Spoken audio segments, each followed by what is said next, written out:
whether it was AdvenChair or just being out on their own. I just want to encourage people to get out and tell their own stories and feel empowered by their experiences outside. Welcome to the Strokecast. A Generation X stroke survivor explores rehab, recovery, the frontiers of neuroscience, and how to peel a banana with one hand.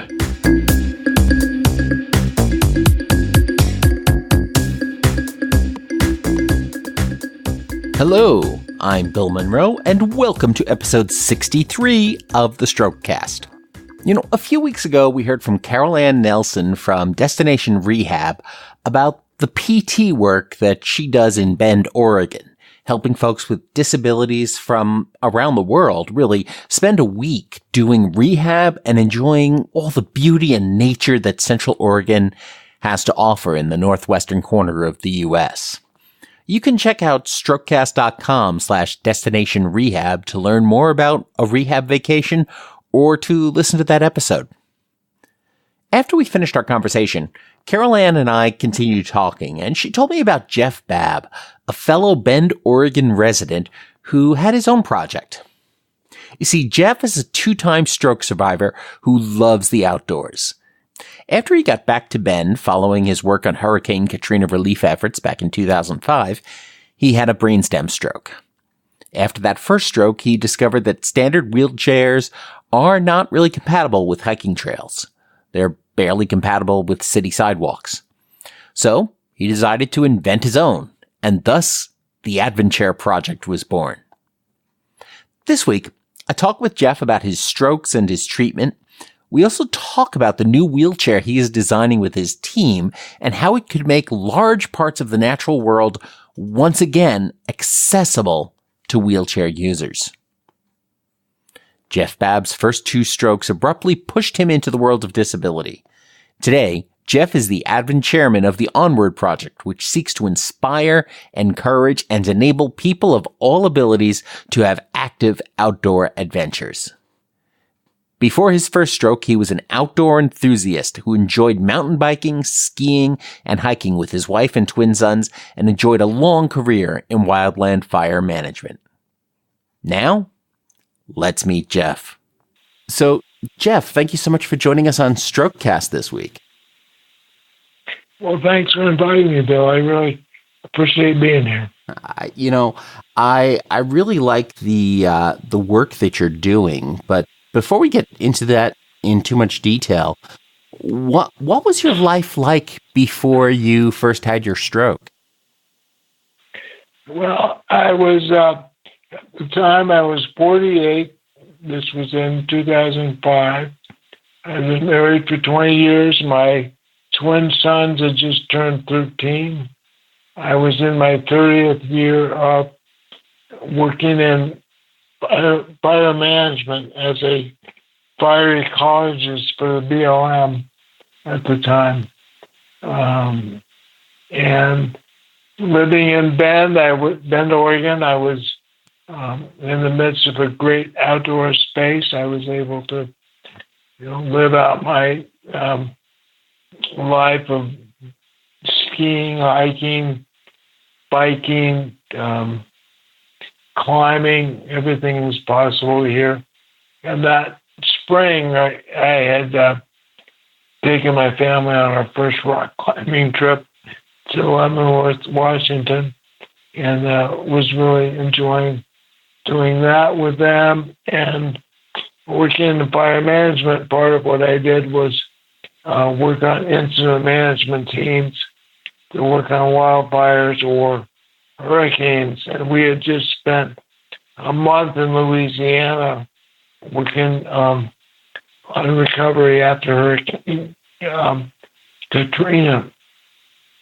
So you're living this life in Bend. You're experiencing all that the great outdoors has to offer in Oregon and Washington.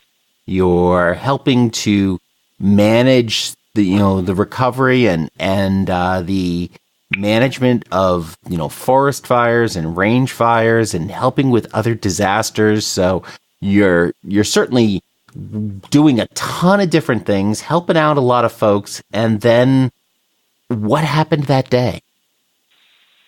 That day I woke up and I stayed home because I had an MRI scheduled to see about, I had a kidney blockage that might be causing my high blood pressure. And I just felt horrible. I felt like I had the flu or some sort of bug. I wasn't supposed to eat anything before the MRI, but I thought, well, finally, that I'm just going to have to try and eat something. Maybe that might make me feel better. Well, all it did was give me something to throw up. So I was home all day by myself, sick, throwing up, but nothing told me that I was having a stroke. Nothing was a classic stroke symptom at all. And I just felt like I got more dehydrated and weak. Finally, when my wife came home from work, I slurred my speech a little bit, and we said, well, it's time to go to the hospital. So something's going wrong here. Mm-hmm. So we got to the hospital, and all I knew, I was having a bad case of the flu, and so I wasn't a priority to get into the ER right away, and waited. And finally got in, and the doctor could not figure out what was going on. And finally, at one point, my wife and the doctor had stepped out of the room, and I had this urge to stand up off the bed. And next thing I knew, I was balancing on my right foot with my right hand, and my left side had gone out. It wasn't working. And just then they came back in and said, what are you doing? I said, I have no idea, but I don't like it. I looked down, my left arm was curled up, and I said, I've got this Bob Dole thing going on too. And from there, it just kept going downhill. I had a series of MRIs and CAT scans. And when I realized that I couldn't hold my breath for 5 seconds to go into the CAT scan, I knew something was wrong. And I started to get kind of scared at that point that something was happening. And by the morning, they had a breathing tube in me, and I was kind of checked out for the next 3 or 4 days, not knowing what was going on. But it wasn't until the 4th day that we finally decided it was a stroke, brainstem stroke, and that piece of plaque had moved up into my brainstem and lodged there. So I spent 3 weeks in ICU, about a week in general medical wards, and then finally got down to the rehab center for another month before I got to go home. I was lucky that I was there. Just a week earlier, I was still in Louisiana for the hurricane. I was just thankful that I didn't have the stroke down there. Oh yeah. I mean, that infrastructure was stretched so thin at that point. To be able to take anybody else would have been a huge problem for you. Yeah. So anyway, yeah. Yeah. So what was your rehab experience like? Well, it started out that one of the acute care PTs was assigned that day to see me in the ICU. Actually, normally was a outpatient PT, and so I was able to see him over the next couple of weeks and know that I'd be with Mark later on once I got out of out of inpatient rehab, and that was really important for me to know I had a friend, a familiar face to look forward to when I got out. The physiatrist saw me fairly early on and coached me through what to expect. I had therapists visit me most every day to help me move my arms and legs and coach my wife on how to move me. So they were very hands-on right away, which really helped. But at St. Charles, the rehab center is in the basement of the building. It opens to the outside. There's the bottom floor, and I realized that to get out of the hospital, my route was going to have to take me through the basement before I could leave, and I just set my head on getting through that rehab as fast as I could. Things were not going to be as easy as I thought they might be. I had no idea. When they told me that I had a stroke, it's kind of funny because I just thought, well, I've never had a stroke before. So I have no idea. I had no idea what to expect, but this is what it is, and let's just start to deal with recovery. And so my days in rehab were started out with my attitude of, well, I'm going to work. This is my job right now, and let's go to it. But like I said, I realized pretty quickly, of course, it wasn't going to be that easy. And I remember them asking what my goals were, and my primary goal was, I was going to walk out of there. Well, I didn't, and realized that one of my biggest needs was not so much walking, but be able to talk and communicate. And I was not talking very well with the stroke in my brainstem. It interrupted my breathing. And one of those things, we just take for granted that you breathe and you talk. And so much of talking has to do with breathing and swallowing.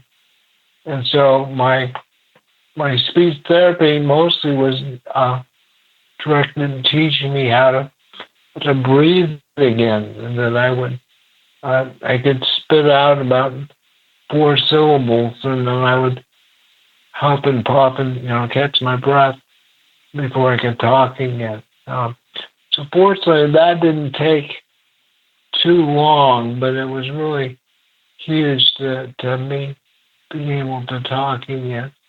And then having had a breathing tube down my throat, there was some, scarring and damage to my larynx, so my volume wasn't real good. But that eventually came back. And I remember an experience of trying to be in the parallel bars in the gym. I had a lot of extensor tone, so my legs and body in general were pretty tensed up.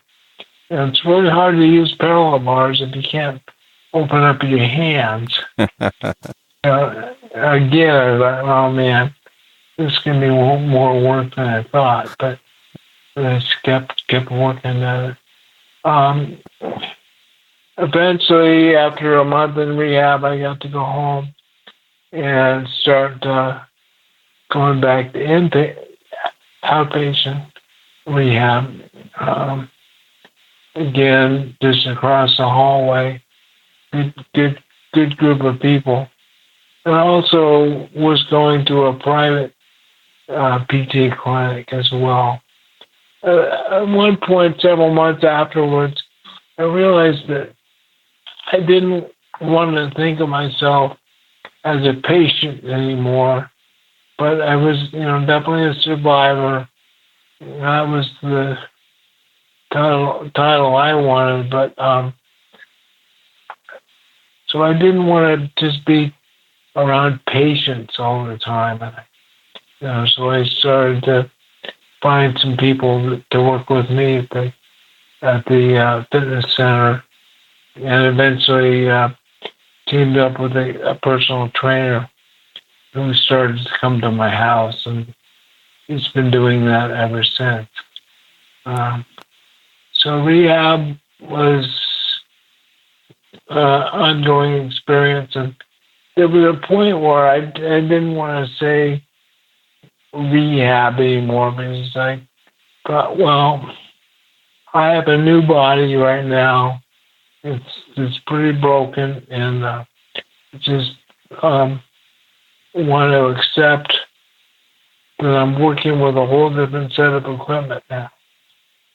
Rehab, in some ways, was implying I'd be back eventually to where I started. I knew that I wouldn't be back where I started. I was on a different track, which would be just as meaningful, but it was just going to be a different track. Gotcha. Yeah, that makes a lot of sense. It's amazing how important mindset is and the language that we choose to use to describe ourselves. I always like to think of myself as a stroke survivor, not a stroke victim.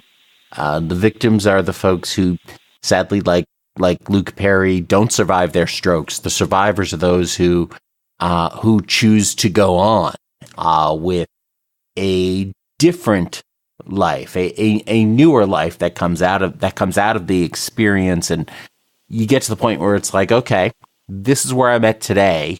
Where do I want to go from here? I think that becomes very important. So you were, yeah. Well, I use the term or the verb survived rather than suffered. I survived a stroke and set that image of surviving, not suffering. So your recovery was going along and you're starting on some of the projects we're going to talk about in a moment. But then 12 years after that day, you had another stroke. You survived another stroke. And how was that experience different? Well, it was very different. And ironically, it was 12 years to the day of the first stroke. And early on, I had decided that I was going to celebrate each of those days. So that was my 12th second birthday. That day, I had survived. I was there for additional 12 years. When after my first stroke, a brainstem stroke has a survival rate of 10%, and at least at that time. And they said that most of the 10% aren't in any condition to go into rehab. So I felt very grateful that I was surviving. In fact, back to the PT, I remember asking my therapist, well, what can I expect? What do stroke brainstem survivors regain? And they kind of shrugged and said, we've never worked with a brainstem survivor. There's so few of it, we don't know. So anyway, there I was on my 12th second birthday, and I was actually going to work. I was able to go back to work after 4 months. I was riding the dial ride bus for people with disabilities, and we'd actually stopped at the hospital to let another man out before I went to work. And suddenly, as we were leaving the parking lot, I was hit with vertigo, and everything was spinning. It was just incredible. I'd never had vertigo before. And so I'm the only person on the bus. I'm yelling up to the driver that they've had this vertigo, and now I'm sick. And she was kind of committed. They plowed into the street.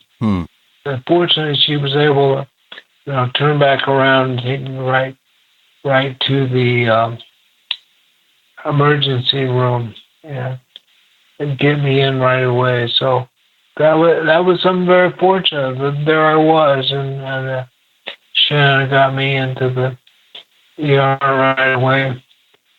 But then it just continued. Chaos continued. That eventually was in the ER. My wife was there by then, and then that's when I had the classic face droop, and I was drooling.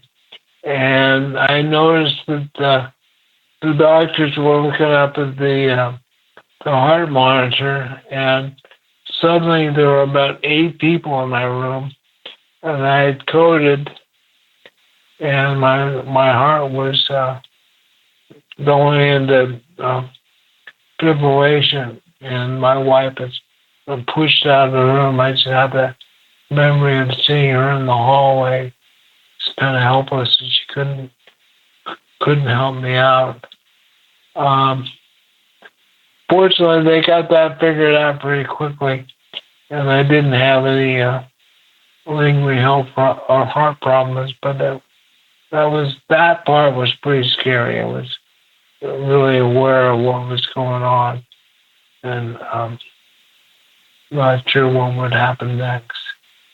So that was very different. But once that settled down, and they had told me it was a stroke, it's kind of decided, well, I've been here before. Let's get into rehab. I kept saying, well, it's not our first rodeo. Let's go to work. And I didn't go into ICU at all. I went right up to the medical floors and started my recovery there. One thing I remember vividly was trying to be somewhat in control of what was going on, and I asked my son to go get me a whiteboard. And from my firefighting experience, where I was an incident commander, I would track things on a whiteboard, and I knew from my previous stroke that things were going to be crazy. It was going to get lots of information from lots of doctors, and I wanted to keep track of that. So I had him bring in a good-sized whiteboard, and we just kept recording everything so that I could see it and the doctors could see it. And that meant a lot to me, to be able to really be in contact with the information that was going back and forth.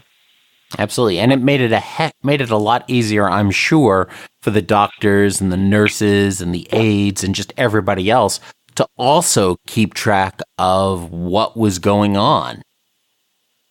I had several doctors really compliment me for doing that. And that was just my way of trying to have some control over the chaos that was going on around me. And, you get that sense of control. And, one of those things that's so important for patients and caregivers and family members to remember is that a hospital can be a chaotic environment, and you have to be an advocate for yourself or for your loved one to make sure that everything goes right, even in the best institutions. It's your health, then you want to be responsible for that and make sure you're getting the best care you can. Absolutely. And again, part of it was we'd gone through that before, but there was my wife taking notes and keeping track. And so speaking of being an advocate, I was out of the hospital. I was home on a feeding tube. I went to doctor and two different doctors basically said, well, you should be content with maybe tasting some food, but you're going to be on a feeding tube for a long time. And just kind of smiled and thought, well, no, I'm not sure about that. And fortunately, I had some really good speech therapists who worked with me, and I was on a regimen of chewing ice chips and swallowing several hundred times a day to increase my swallowing. And the doctor in bed said, no, you're not recovering. And my therapist encouraged me to go into Portland to OHSU.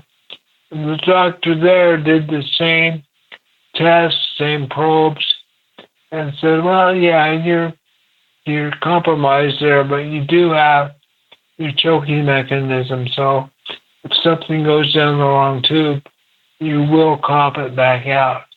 And the way to improve your swallowing is to eat. And so we went from there and had a bowl of soup. Couple bites of soup was all I could have. Mm-hmm. But that doctor, felt like I was ready to eat. And so within 6 weeks, my feeding tube was gone. Well, I just worked really hard. Out of every day, did my swallowing exercise, did my breathing exercises, and that paid off when the tube came out. That's one of those things that a lot of the recovery that goes into stroke is about doing those exercises that we don't want to do, but you got to do them every day and put in the repetitions and do them the thousands of times to build up the strength and rebuild those connections and relearn those skills. It's not about some magic instant solution. It's about doing the hard work over time. Absolutely. Over time, it's going to take a while. Increments are going to be small. Sometimes you'll lose some ground, but you got to do the work. How did the treatment or procedures they used in 2005 compare to the treatment or procedures they used in 2017? Well, one thing I remember specifically from the first one, and I was actually in rehab in January of 2006, but there was still somewhat of that attitude that what you had at 6 months or a year is probably all you're going to regain. And fortunately, my therapist said they didn't agree with that and wanted me to keep pushing. And there was something, I can't remember specifically what it was, but at year 12, I just thought, wow, I've improved in my reach or something, and it was disproving that, that idea that I wasn't going to gain anything more. It was small, it was incremental, but I just took it as a small win that I was improving on something. So I think that the idea of continuing to make improvements, even though they're small, is significant, and not give up to the fact of, well, it's been a year or even 12 years, and I'm not going to recover anymore. I didn't believe in that. Well, there are still some folks who will say 6 or 12 months is all you get. Most of them now are saying that, nah, you can keep getting better as long as you keep doing the work and keep focusing on that. We can't just throw away, folks. Between your strokes, you began also doing work on still your big project today, and that's developing an outdoor wheelchair.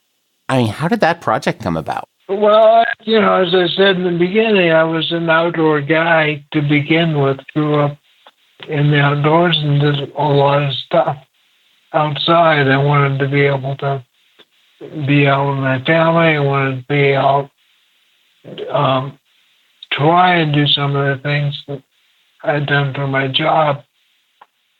And it was very apparent that the wheelchair that they sent me home with, it met insurance requirements, was not going to give us the access that we needed. Skinny tires with high pressure don't do well in the dirt. They're bumpy, they're uncomfortable. And so we needed to try and find something. And I looked around, and of course, things were expensive, and I had one chair, so I couldn't afford to buy another one yet. But eventually, actually, there have been several incidents where I'd been thrown out of the chair. I hadn't been smart enough yet to figure out seat belts. But I came out of the chair a couple times, and first one was memorable because I hit a crack in the sidewalk and got thrown out, fortunately into the grassy strip next to the sidewalk and not pavement. Worst I got out of that was landing in some goose poop. But anyway, it was clear that this wasn't going to work. And so I did eventually on my own buy what was, considered for a wheelchair. It had mountain bike tires. But I was not strong enough to push it. I could put myself slowly on hard ground, but not rough ground. And then for my family or people that helped me, the push handles were not real tall and didn't give them a lot of leverage. So we kept experimenting and found an attachable front wheel that really helped get us around. But still, it was not a good position for the assistants to be bending over and pushing. There was no real good way to pull the chair. So a lot of trial and error. We added, like I said, the front wheel. Eventually, I had a guy help me put a mountain bike handlebar on the back that was wider and taller. That really helped. But there again, we ran into problems when going downhill, so they weren't able to stop the chair easily. So just kept experimenting, found some disc brakes for wheelchairs and tried that. And eventually kind of cobbled together this Franken chair, I called it, that allowed us to get out and be around, but wasn't quite what we wanted yet. But we eventually built this up, and somewhere along the line, I got this one here that maybe we could take this chair into the Grand Canyon. And so we did. We got about 2 miles into the canyon and broke the axle. Ooh.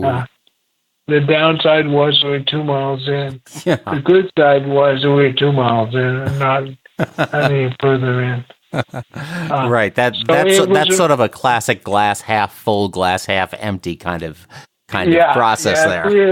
We found out later if we had much further in, that would have been a helicopter ride out. It would have been a much bigger deal than it was. But nobody was hurt, and we had a good team that they got me out. It was fine, but the big thing out of that was that we realized that a standard wheelchair or modifying a wheelchair was not going to do it. We needed to start from the ground up and make it more like a mountain bike than a wheelchair. So it was a really important point for us to think about building a off-road chair from the ground up. That's really interesting. I think there's a couple of really interesting things there. I think first of all, I one of the things I tell myself is that if I'm not failing occasionally, it means I'm not pushing myself hard enough. And I think having that axle brake, I think, is sort of emblematic of that. You're pushing yourself, you're pushing the process, and that's an awesome thing. That's where the learning happens.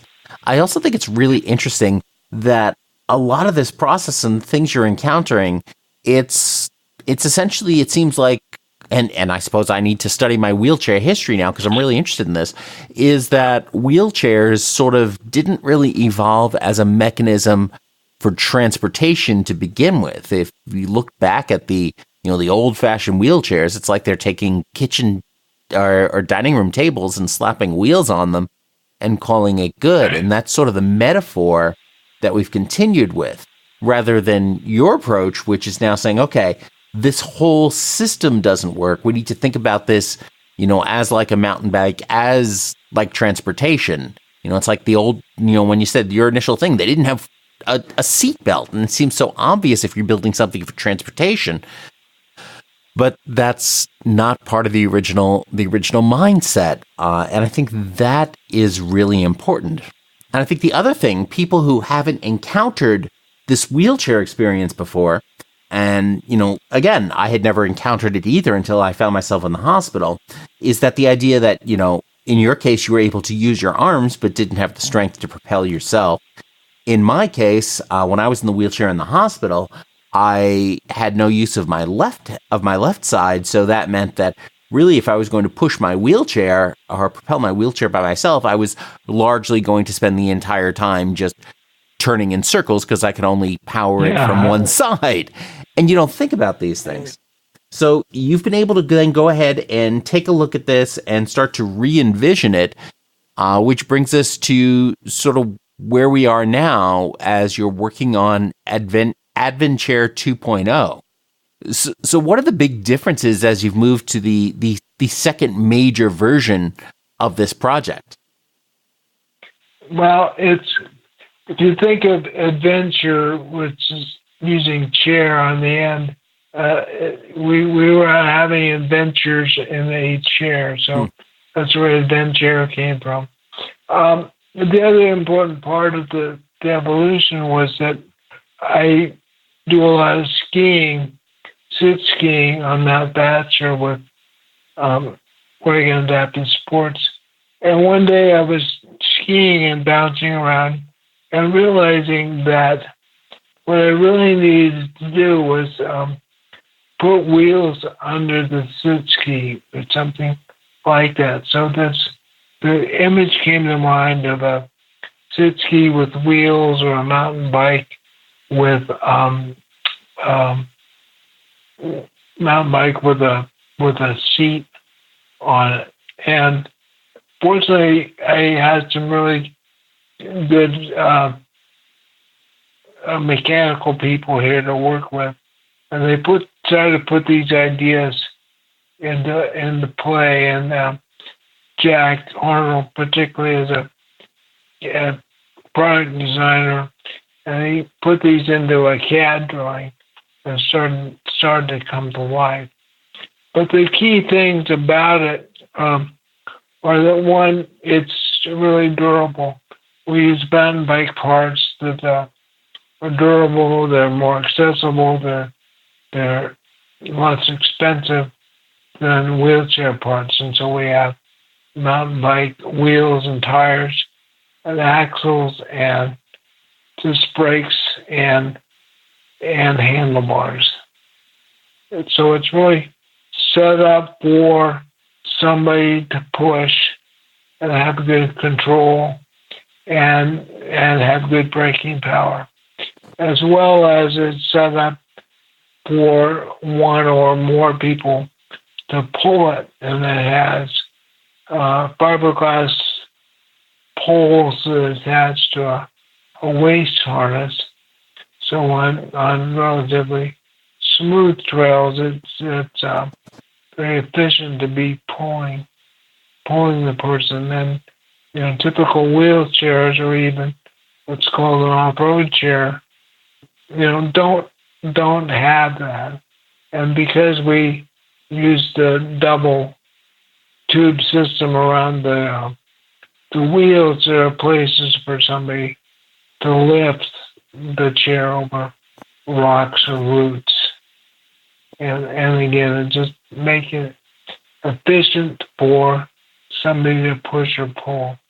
And it's not something that the person in the chair really moves by themselves. It's so that they can, move themselves short distances, but otherwise it's made for a team. So what we like to say is that AdvenCharing is a team sport. And that really plays out in the whole experience we have when we're out there. And for me, it's like rock climbing or mountaineering, and where we have to pick our routes and solve problems, and work as a team to get the chair down the trail. That's a really valuable experience for everybody that's on the trip. The other things that are important about the chair is that it's set up basically as a three-wheeled machine, so it has larger 27.5-inch wheels in the back and 20-inch wheels, or one 20-inch wheel in the front. But to get in and out of that chair, that front wheel comes off and the front casters fold down, and it's basically a standard wheelchair, which will roll up to a car or go into a building. It's sized to be able to fit into a door. It'll fit under a table like that. Had it at a restaurant before. So it basically converts from a three-wheel off-road machine into a standard wheelchair, pretty beefy wheelchair, but it'll go into a building. And then the last thing we think is important is that using these seats from a sit ski, even though the frame is one size, we can use 3 different sizes of seats. So theoretically, it could be a chair for life that, a family could have their child in a small seat to begin with, and then as the person grows up, we'll just change out the seat, not have to buy a new wheelchair down the road. That's awesome. I think one of the things that's really interesting there, too, is when you talk about the idea of having people, making it possible for somebody to pull the chair, or for a couple of people to pull the chair. It seems so obvious to think of that as a solution if we think back, way back in the 1800s and 1700s and whatnot. We didn't have horses pushing wagons. We had them pulling wagons. We had, because it was just so much more efficient than the other way, and working with people to do that. I mean, that just makes sense when you think about it.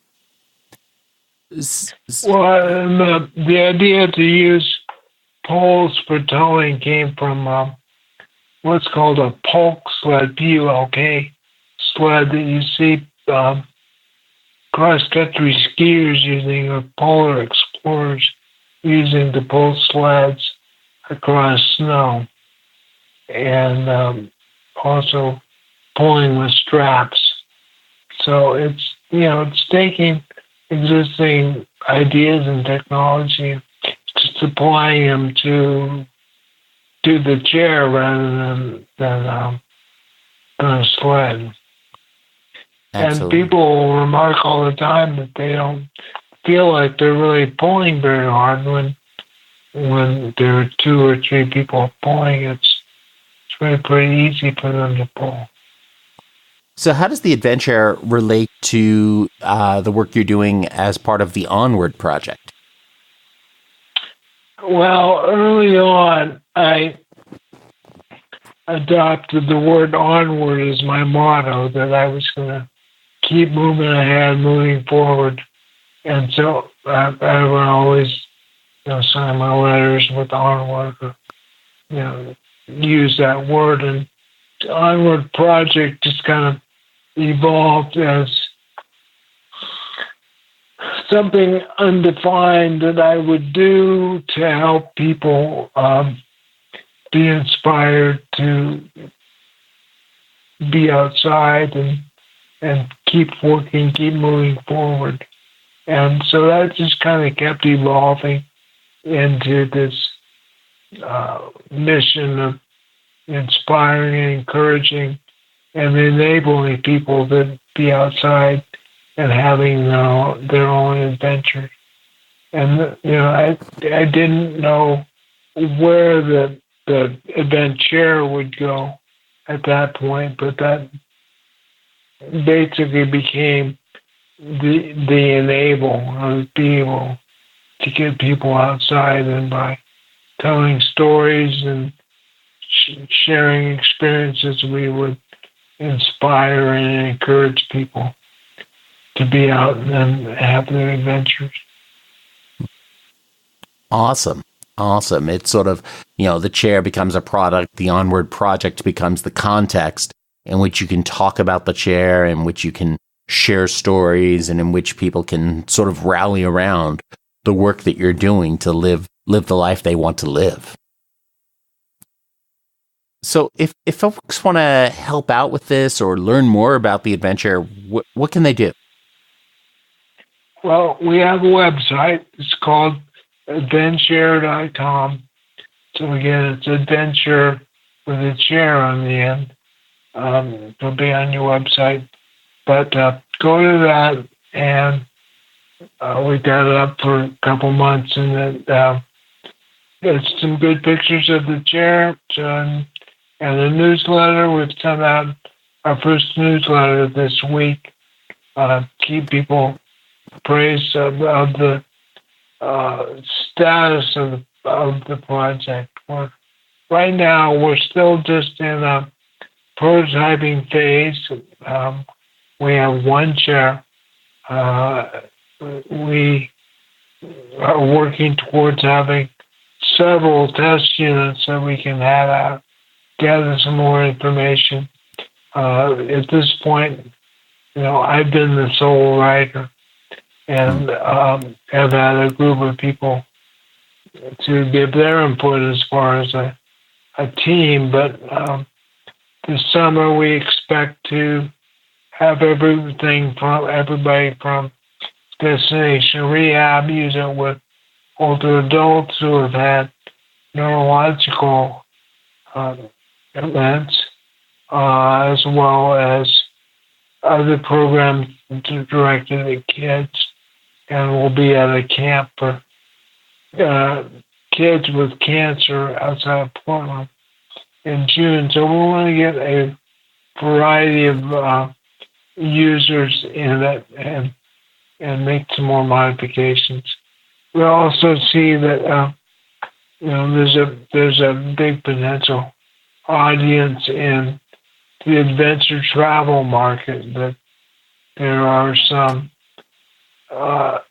companies that are starting to cater to people with disabilities, and we think that the AdvenChair would be a really good tool for those companies to be able to help share the outdoors with people. Awesome.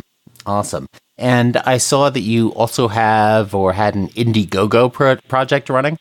We did. We ran Indiegogo campaign for about 6 weeks in November and December. That ended up right before Christmas.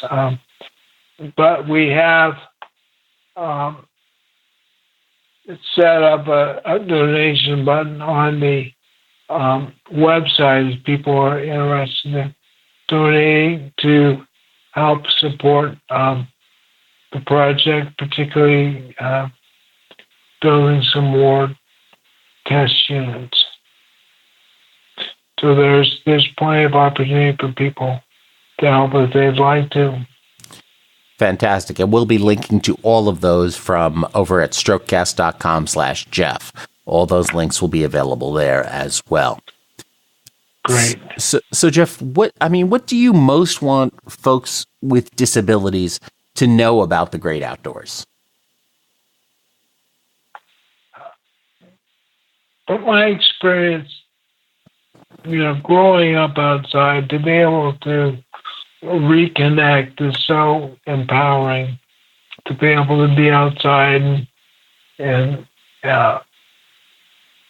feel the wind and get wet and smell things. Just to be outside again, not be hindered by a chair that doesn't really allow me to get out. But again, I just feel so empowered when I'm skiing or when I'm riding a horse at a therapeutic program. I'm moving. I'm able to be outside, and it's a wonderful combination to have skis on snow with slope, and have gravity and weight, and I can move because I can't move in my chair, or when I'm on a horse I can move. I can be outside riding in the dust, and that makes me feel connected to the ground again. Also, when I'm on a horse, it's 1 hour out of the week because I'm taller than somebody. I can look down on somebody. It makes me laugh. So, but just being out in nature is so powerful, and it's healing and restores and rejuvenates, and it's just so important to allow people to be out, whether they're in their garden, just sitting on a porch, or they're doing something more intense throughout the day. And being able to do it with family and friends is so important.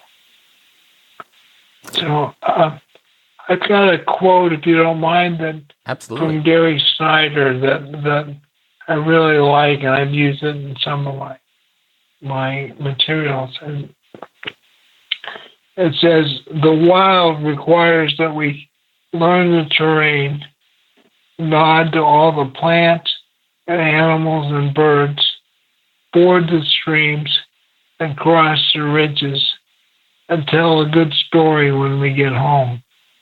And whether it was AdvenChair or just being out on their own, I just want to encourage people to get out and tell their own stories and feel empowered by their experiences outside.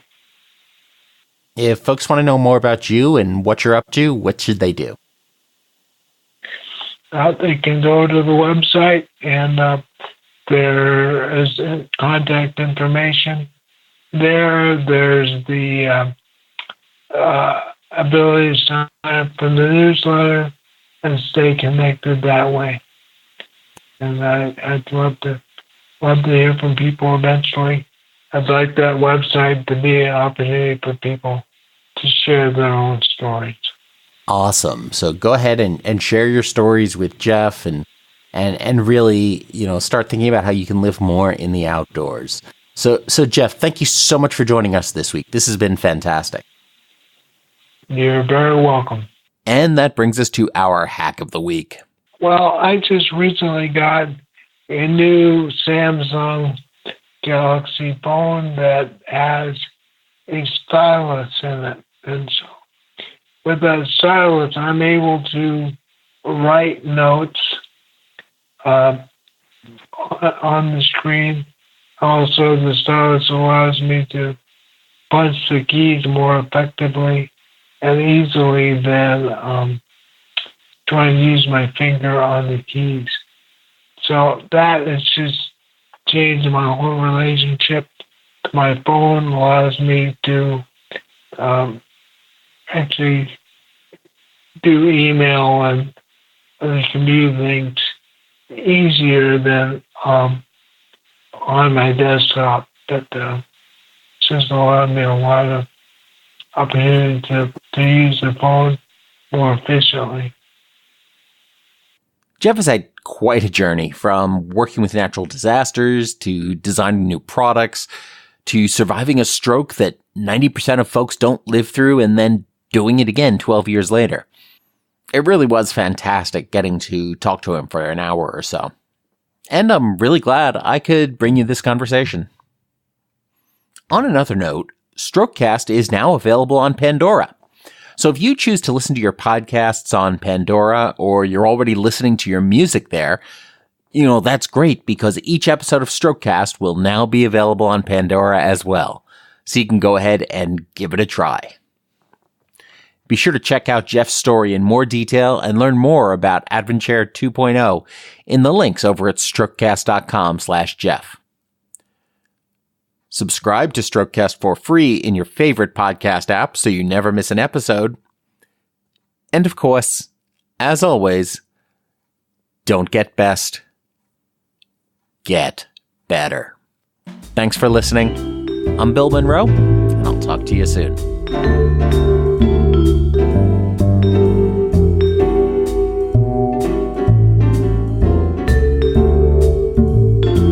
The Strokecast, Bill Monroe, and Bill's guests provide general information and entertainment, not medical advice. Please do not make any changes to your treatment plan or the execution of your treatment plan without first consulting your personal doctor or medical team. The Strokecast is a proud production of the Currently Speaking Podcast Network.